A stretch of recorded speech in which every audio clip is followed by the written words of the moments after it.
Mi nombre es Evelyn Climaco González y el tema que abordaré es sobre las aguas grises. Las aguas grises son aquellas que contienen materia orgánica, inorgánica y microorganismos. Estas provienen de bañeras, duchas y lavamanos.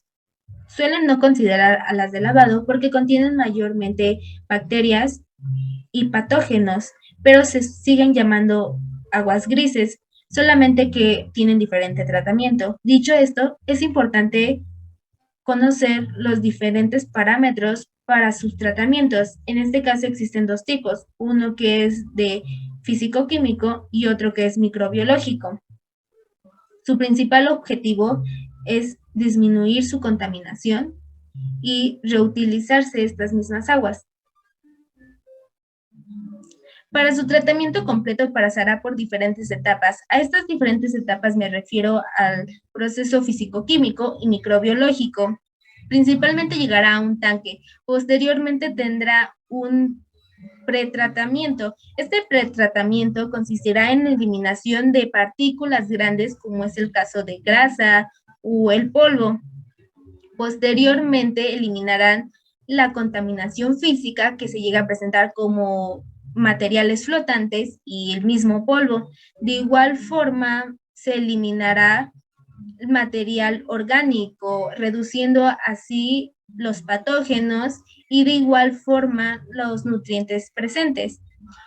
Finalmente se llevará a cabo procesos físicos y químicos como la filtración, la osmosis inversa, que consiste en la retención del soluto, la absorción, que es la retención de partículas disueltas, y por último, la precipitación química, que es decir, le suministrarán una sustancia o agente químico. Gracias al uso de las aguas grises, podremos llegar a reducir el consumo de agua potable hasta un 30 a 45%. De igual forma, es recomendable que si utilizamos aguas grises, no las utilicemos después de 24 horas.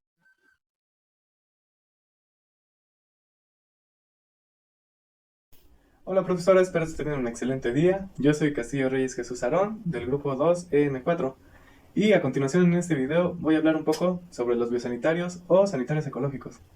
Bueno, comenzando por su definición, podemos decir que los biosanitarios o sanitarios ecológicos son aquellos que cumplen la función de transformar las heces y la orina en abono o acondicionador de suelos.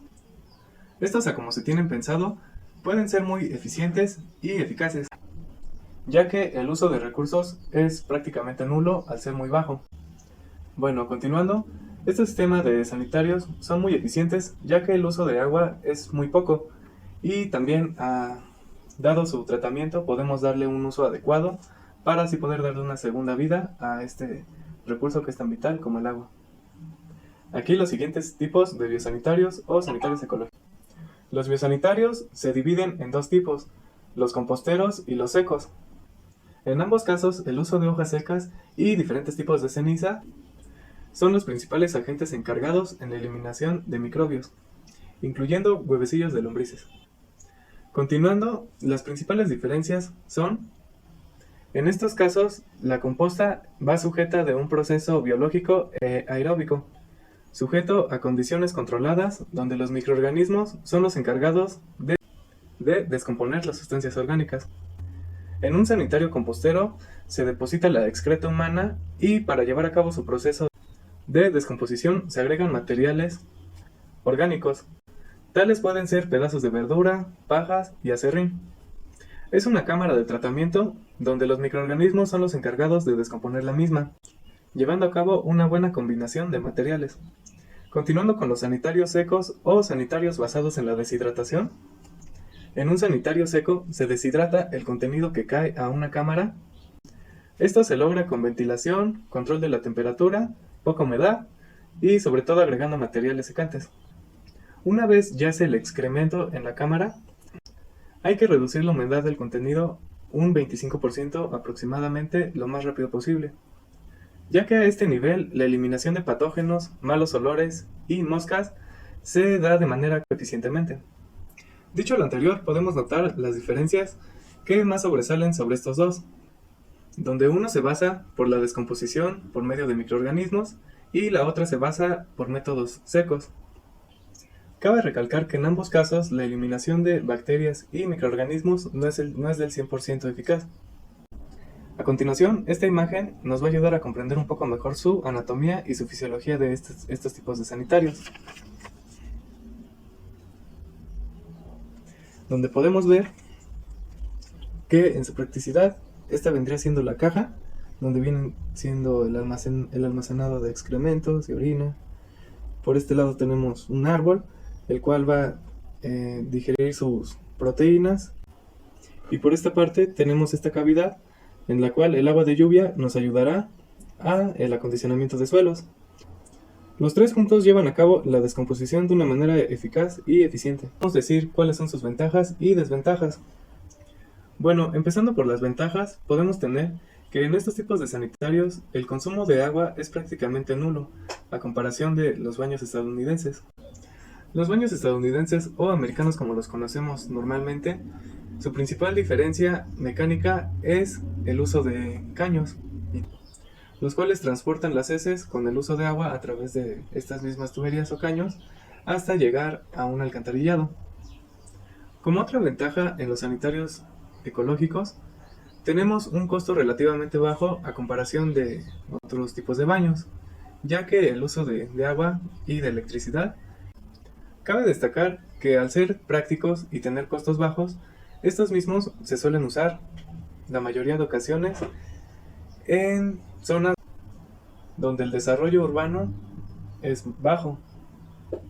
Estos biosanitarios o sanitarios ecológicos son la opción más fiable a comunidades donde el índice de desarrollo es bajo debido a su sencillez y practicidad, como lo dijimos anteriormente. Ya que al no tener un sistema de alcantarillado, estos mismos dan solución. Como siguiente ventaja, tenemos uno de los puntos más fuertes en este sistema de sanitarios, en el cual viene siendo el uso del aprovechamiento para el sistema agrícola en estas comunidades, para el comercio en los cultivos o el consumo propio de los mismos. Bueno, a continuación comenzaremos con las desventajas. Como primer desventaja, al no tener un control certero de estos tipos de sanitarios, estos mismos se pueden volver un foco de infección, ya que este mismo puede ser un causal de infecciones u enfermedades que, si no son tratadas, pueden llegar a ser de un alto riesgo. Como siguiente desventaja, tenemos que el tiempo mínimo para poder aprovechar este abono es de 1 año, lo cual lo vuelve algo sumamente dilatado, digámoslo así. Es por eso que, dado su tiempo, este se vuelve una desventaja. Como tercer desventaja, tenemos que estos mismos espacios que ocupamos para un biosanitario o sanitario ecológico, al cumplir su vida útil hay que vaciar o tapar el mismo, según sea el caso, después de cumplir su vida útil del mismo. Bueno, pues he concluido con este video y eso fue todo de mi parte respecto a este tema. Espero que tenga un excelente día, profesora, y gracias por su atención.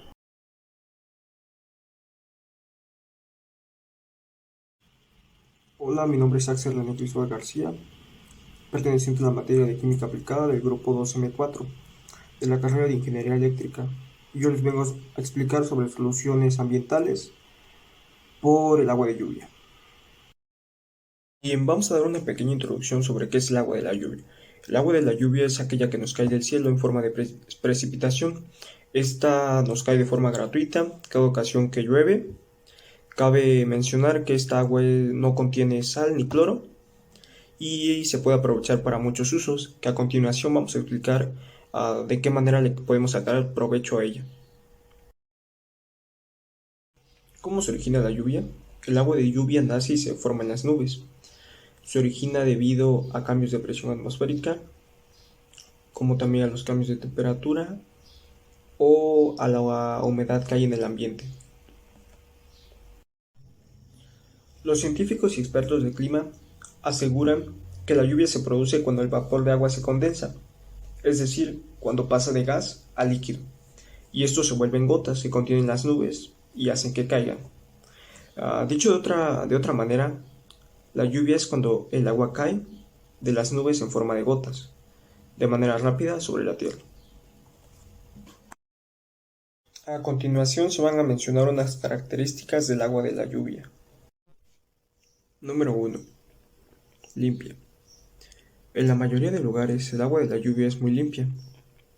Comparándola con otros sitios, por ejemplo ríos, arroyos, lagos o reservas de agua en las cuales no sabemos si pueden estar contaminadas. Por lo tanto, se considera que el agua de la lluvia es muy limpia. Número 2. Gratis. El agua de lluvia es gratuita, ya que la provee nuestro planeta Tierra. Cae en todos los lugares del mundo y nadie nos cobra por ella. 3. Es manipulable. Mediante diques, represas y centrales de reserva se puede almacenar agua de lluvia, especialmente para épocas de sequía. 4. Frecuencia. La frecuencia con que llueve varía de la zona o área. Por ejemplo, en zonas muy secas llueve muy poco, mientras que en zonas tropicales suele llover muy seguido. A lo largo de los siglos, las personas en diversas ubicaciones geográficas han dependido del agua de lluvia y han desarrollado conocimientos y técnicas propias para captar el agua. Las prácticas de captación de agua de lluvia se remontan a casi 5.000 años atrás y son localizadas en todo el mundo. La captación de agua de lluvia se refiere a la recolección y almacenamiento de la misma en embalses naturales o artificiales. Estas técnicas se pueden separar en sistemas de captación de microcuenca y de macrocuenca. Sistemas de microcuenca. Los sistemas de microcuenca recolectan la escorrentía superficial a corta distancia, en una zona de captación pequeña. Los sistemas de granjas recolectan la lluvia justo donde cae y aseguran que el agua sea utilizada eficientemente por los cultivos. Los sistemas de captación en techo y patios recolectan y almacenan el agua de lluvia de los edificios, invernaderos, patios y entre otros lugares. Esto para ser utilizada en agricultura o con fines domésticos. Por otra parte, los sistemas de macrocuencas se caracterizan por tener áreas de captación relativamente grandes para recolectar el escurrimiento de agua, por ejemplo, de las regiones montañosas. Estos sistemas recolectan aguas de largas pendientes y áreas de captación externas. Una técnica utilizada desde hace mucho tiempo es el sistema en el lecho wadi. Este tipo de sistema, el lecho del valle, es utilizado para almacenar agua, ya sea en la superficie, bloqueando el flujo de agua o dentro de las capas del suelo. Esto al desacelerar el escurrimiento y favorecer la infiltración de agua. La captación tradicional de agua de lluvia es un proceso que requiere la concentración, recolección y almacenamiento de la misma agua para una serie de propósitos. Esto se puede hacer en la misma zona donde se produce la lluvia o en una zona diferente. Esta agua también puede ser utilizada inmediatamente o más tarde. Algunos ejemplos de la captación tradicional del agua de lluvia son los canals, las terrazas de banco, el riego por la derivación, la captación de aguas pluviales en las azoteas y las cisternas. A continuación se va a dar a explicar los diferentes métodos de captación del agua de lluvia. La mayoría de las técnicas de captación del agua de lluvia tienen un origen empírico y han sido desarrolladas a lo largo del tiempo, a partir de las civilizaciones ancestrales de Meso y Sudamérica y de otras regiones del mundo. Bueno, en la actualidad, en los últimos 30 años, se han perfeccionado muchas técnicas gracias al aporte de diferentes instituciones y países. Ahora existe una gran variedad de técnicas adaptadas a diferentes situaciones, las que cumplen diferentes finalidades. Como técnica de captación y aprovechamiento de agua de lluvia se entiende como la práctica, obra o procedimiento técnico capaz de, individualmente o combinadas con otras, aumentar la disponibilidad de agua en la finca para un uso doméstico, animal, vegetal, agricultura, entre otros. Por lo general son técnicas mejoradas de manejo de suelos y agua, de manejo de cultivos y animales, así como la construcción y manejo de obras hidráulicas que permiten captar, derivar, conducir, almacenar y distribuir el agua de la lluvia. Estas técnicas pueden ser agrupadas en grandes modalidades de captación del agua de la lluvia, como las que se van a mencionar a continuación. 1. Microcaptación consiste en captar la escorrentía superficial generada dentro del propio terreno de cultivo, en áreas contiguas al área sembrada o plantada, para hacerla infiltrar y ser aprovechada por los cultivos. Las técnicas de microcaptación usan las propiedades hidrológicas de un área con pendiente lisa, poco permeable y sin vegetación, para que genere escorrentía superficial y las de otra área contigua y áreas abajo, con surcos, bordos, camellones u hoyos para captar la escorrentía y abastecer el suelo y los cultivos allí sembrados. También es denominado como captación in situ, por tratarse de un proceso de captación y uso en lugar cercano o contiguo. Por sus características, las técnicas de microcaptación se destinan al suministro de agua para cultivos. 2. Macrocaptación. Consiste en captar la escorrentía superficial generada en áreas más grandes, ubicadas contiguas al cultivo, o apartadas del área de cultivo, para hacerla infiltrar en el área de cultivo y ser aprovechada por las plantas. Las técnicas de macrocaptación son más complejas que la de microcaptación, ya que éstas incorporan como principio hidrológico la utilización de un área productora de escorrentía superficial, sin o con escasa cobertura vegetal, para que genere un volumen considerable de flujo superficial hacia el área de cultivo. Entre ambas debe de haber estructuras de contención, de conducción de agua, como acequias, canales, zanjas, surcos o camellones. El agua captada puede también ser utilizada para abastecer estructuras de almacenamiento, como puede ser estanques o embalses temporales, para diferentes finalidades. También se puede considerar como técnica de macrocaptación la derivación de fuentes de aguas externas al área de cultivo, como puede ser torrentes, avenidas y cuencas, mediante bocatomas. La mayor parte de las macrocaptaciones se utilizan en regiones semiáridas o áridas, aunque algunas captaciones externas se aplican también en regiones subhúmedas. 3. Derivación de manantiales y cursos de agua mediante bocatomas.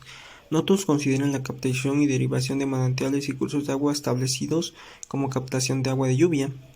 Sin embargo, estas técnicas son útiles para contrarrestar el déficit hídrico en determinadas zonas. Su utilización puede tener diferentes finalidades, desde riego, abrevadero y hasta consumo doméstico, dependiendo de la calidad del agua y de la severidad de la escasez. 4. Cosecha de agua de techos de vivienda y otras estructuras impermeables. Esta es la modalidad más conocida y difundida de captación y aprovechamiento de agua de la lluvia. Consiste en captar la escorrentía producida en superficies impermeables o poco permeables, tales como techos de vivienda y establos, patios de tierra batida, superficies rocosas, hormigón, mampostería o plástico. La captación de agua de techos es la que permite obtener el agua de mejor calidad para consumo doméstico.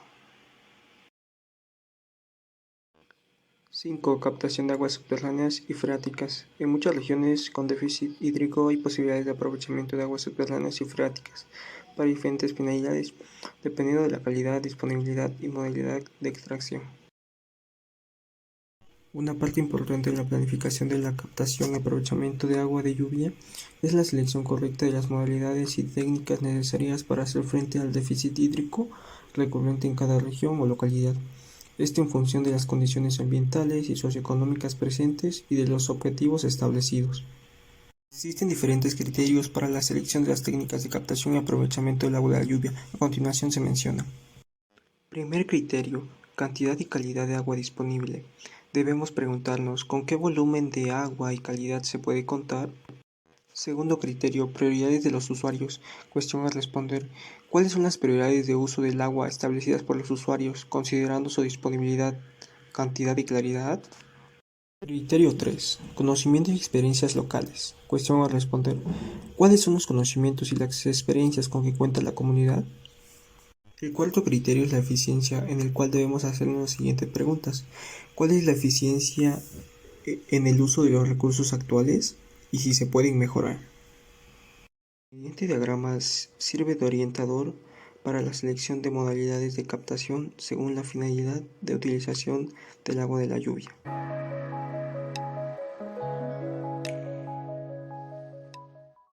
En el siguiente cuadro se muestran sugerencias para la selección del sistema de captación preferencial según la finalidad de utilización del agua de la lluvia, de acuerdo a un orden de importancia.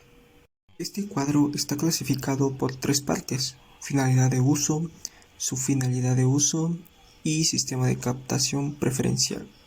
La primera que se clasifica como finalidad de uso es por consumo doméstico, el cual tiene una subclasificación que es por bebida, alimentación y por higiene personal.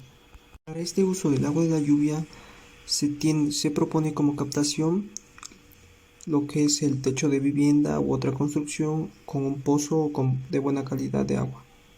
Otra subclasificación del consumo doméstico del agua de la lluvia es para el lavado de la ropa, que como propuesta recomiendan captarla de los techos o pozos. La última subclasificación de uso para consumo doméstico es la higiene de la vivienda, en el cual recomiendan usar el agua recolectada de los techos, patios u otras superficies impermeables. La siguiente clasificación para finalidad de uso es para el consumo animal, el cual se divide en dos subclases, que es para abrevadero o higiene de las instalaciones. La última clasificación para finalidad de uso es para producción vegetal, la cual se subdivide en tres partes: para huertos caseros, para forraje y para áreas de otros cultivos de subsistencia o comerciales. En resumen, el agua de mejor calidad debe ser destinada para el consumo familiar en alimentación, tomando las precauciones sanitarias correspondientes. La captación de agua de techo parece ser la más adecuada para este fin. Habiendo posibilidades de agua, su uso se podría extender a otras finalidades de consumo doméstico y abrevadero de animales.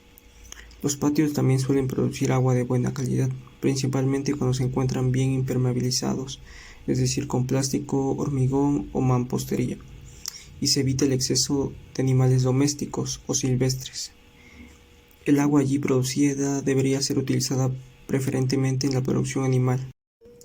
A continuación se hace mención de 6 beneficios de la recolección del agua de la lluvia. Número 1. Es sustentable. Cuando afirmamos que recolectar agua de lluvia es sustentable, estamos haciendo referencia a que esta es una verdadera solución al problema de desabastecimiento de agua, en la medida en que es capaz de satisfacer los requerimientos o necesidades particulares del hogar en el momento presente. Asimismo, lo más importante es que con un sistema para recolectar y almacenar el agua de lluvia se logra satisfacer una necesidad primordial sin comprometer el medio ambiente, la economía, la comunidad o el espacio donde se instala. 2. El agua es de gran calidad. El agua de lluvia es de alta calidad físico-química. No tiene residuos de químicos como cloro ni de sal, aunque no se recomienda su consumo directo.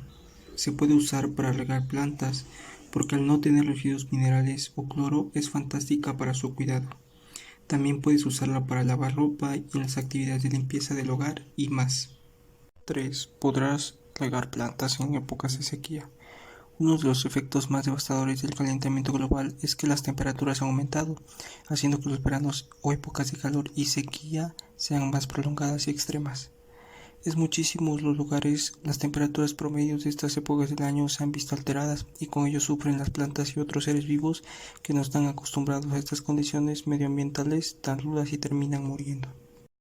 Si se utiliza el sistema de captación pluvial, podrás almacenar suficiente agua durante la época de la lluvia para hacer frente a las sequías propias de la época más calurosa del año. 4. Tienes un sistema independiente. Es muy difícil y engorroso depender de las veleidades de un sistema de acueductos que no es confiable, o peor aún, tener que contratar camiones cisterna que surtan el área donde vives y estar sujeto a la disponibilidad del servicio, además de tener que pagar un montón de dinero. Olvidémonos de todas esas cosas. Con el sistema de captación pluvial podrás resolver el problema de abastecimiento del agua en tu hogar de forma permanente, pues te permitirá reutilizar el agua de lluvia y almacenarla hasta que la necesites. 5. Baja inversión de larga duración. Los sistemas de captación pluvial requieren una inversión inicial bastante discreta, aun si se tienen en cuenta los gastos de instalación, pero están hechos para durar durante varias generaciones, pues se elabora con materiales de calidad. Como no tiene elementos electrónicos, su instalación y mantenimiento es bastante sencillo. Además, no consume electricidad ni ningún otro tipo de combustible. Esto es de verdad sostenible, sustentable y amable con el medio ambiente. Y por último, 6. Reduce inundaciones y erosión. Cuando tienes un sistema de captación captación pluvial, el agua de lluvia se canaliza hacia un tanque de almacenamiento en donde podrá mantenerse potable por muchos meses. El captar y almacenar ese excedente de agua de lluvia evitará que llegue al suelo, arrastrando la poca vegetación, llegando incluso a causar inundaciones, además de contaminar las aguas superficiales, pues este exceso de agua arrastrará consigo pesticidas, fertilizantes y otros químicos hacia las fuentes de agua superficiales más cercanas. A continuación se hablará sobre las celdas solares utilizadas para la recolección de agua de lluvia. La energía solar, que es probablemente la mejor alternativa para que comencemos a reemplazar los combustibles fósiles que tanto dañan a nuestro planeta, está en una etapa de expansión. Hay países que están creando enormes plantas solares, nuevos diseños que hacen la capacitación más eficiente. Sin embargo, mientras que países que cuentan con largas épocas de buen clima y grandes extensiones desérticas, los paneles solares le favorecen mucho, mientras que para otras regiones el aprovechamiento de la energía solar es todo un desafío por la lluvia y las pocas horas de sol que hay. La buena noticia es que pensando en ese inconveniente, científicos y diseñadores idearon los solar pluvial, unos paneles de energía solar que también pueden producir energía a partir de la lluvia. Estos nuevos paneles son instalaciones idénticas a las fotovoltaicas actuales, capaces de transformar la luz solar en un flujo constante de electricidad, pero que en su recubrimiento cuentan con una capa de grafeno.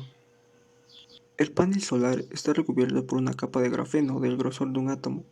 El grafeno es un material hiperfino, flexible, más resistente que el acero, barato de producir y con una gran conductividad que promete revolucionar la mayoría de industrias. Por obra y gracia de las generosas propiedades de este elemento, las células ganan facultades para nutrirse de energía mediante las precipitaciones. El sodio, el calcio y el amonio están cargados positivamente e integran estas gotas que proceden de la lluvia. Estos iones reaccionan en contacto con el grafeno para conformar lo que los especialistas en electrónica de potencia hacen llamar un supercapacitor. Esta diferencia de energía potencial entre la capa de grafeno y la de agua es capaz de generar una corriente eléctrica fuerte mediante el intercambio de electrones. Si bien el rendimiento del sistema de almacenamiento se potencia en los días lluviosos, los cálculos de los científicos se oscurecen cuando sale el sol. La performance de las células fotovoltaicas con el recubrimiento de grafeno responde con menor proporción a los rayos solares. Es decir, reduce la eficiencia del 20% de los paneles solares tradicionales a un 7%. Esto hace que la innovación continúe en fase de diseño y experimentación. Los investigadores no podrán comercializarla hasta mejorar sus utilidades. La solar pluvial sería una instalación sustentable que podría combinarse y complementarse con las energías renovables convencionales en regiones del planeta con menor insolación y mayor humedad. Que los paneles solares no deban depender exclusivamente del sol para generar energía es una tecnología esperanzadora. Actualmente, la empresa Source consiguió desarrollar una tecnología autosuficiente que solo necesita energía solar y aire para funcionar los paneles de la empresa, en los cuales sus paneles constan en su parte central de las celdas solares que generan energía eléctrica a partir de la luz solar. Esta electricidad se utiliza para impulsar unos ventiladores que aspiran el aire ambiental y lo dirigen a un material absorbente higroscópico que atrapa el vapor de agua del aire. Posteriormente, el vapor de agua capturado se condensa pasivamente y pasa a estado líquido. El agua líquida recolectada se le agregan minerales para mejorar su sabor y de esta manera hacer un agua potable perfecta. Cabe destacar que el agua que se obtiene está libre de toda polución presente en el aire, ya que los materiales higroscópicos solo atraen moléculas de agua.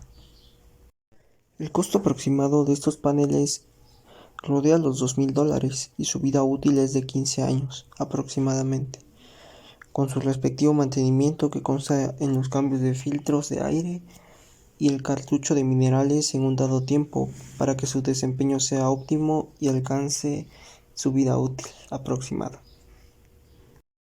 Las poblaciones humanas formamos parte del planeta, por lo que ejercemos un impacto en el medio ambiente a través de las actividades productivas, de agricultura, ganadería, la industria, el desarrollo urbano, en la forma de crecimiento de las ciudades, en las cuales se obtiene bienes y servicios con los que el ser humano satisface sus necesidades diarias. La producción o uso de todos los bienes tienen consecuencias en el medio ambiente, como son la pérdida y alteración de los ecosistemas y de su biodiversidad, la contaminación del agua, el aire y los suelos, y el cambio climático global y la reducción de grosor de la capa de ozono, entre otras. Es por eso la importancia de sensibilizarnos al uso racional de los recursos naturales, la preservación de las especies y el medio ambiente, ya que todos somos parte de un mismo planeta. En este video podemos reflexionar sobre la peligrosidad de las actividades humanas en su relación con el medio ambiente, al igual las posibles respuestas que podemos dar, pensando en contribuir desde nuestro lugar con una posible solución, acercándonos a las necesidades de la sociedad actual y de nuestro medio ambiente.